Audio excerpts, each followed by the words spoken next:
Жүректен жүрекке хабарласып құттықтаңыздар.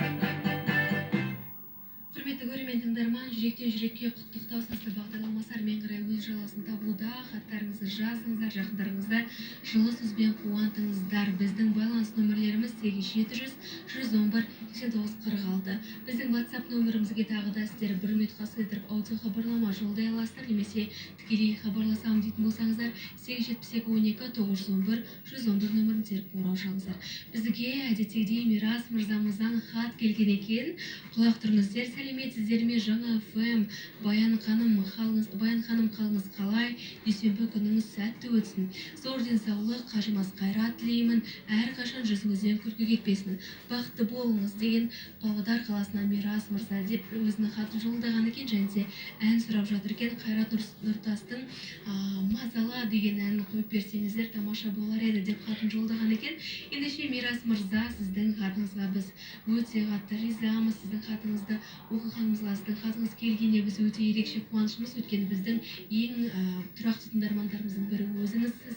Сізге де сәлем жолдаймыз. Өзіңізді тек қана бізге тілеген тілектеріңізді екі еселеп өзіңізге тіледік дегім келеді.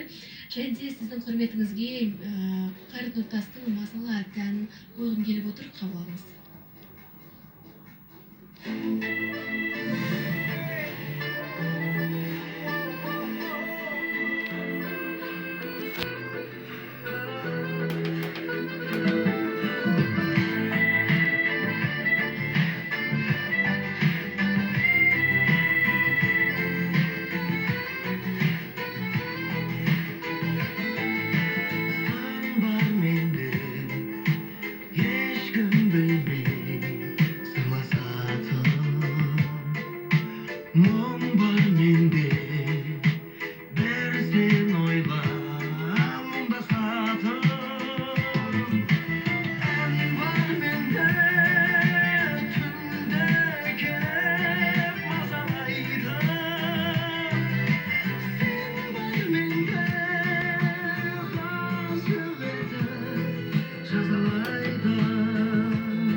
Seni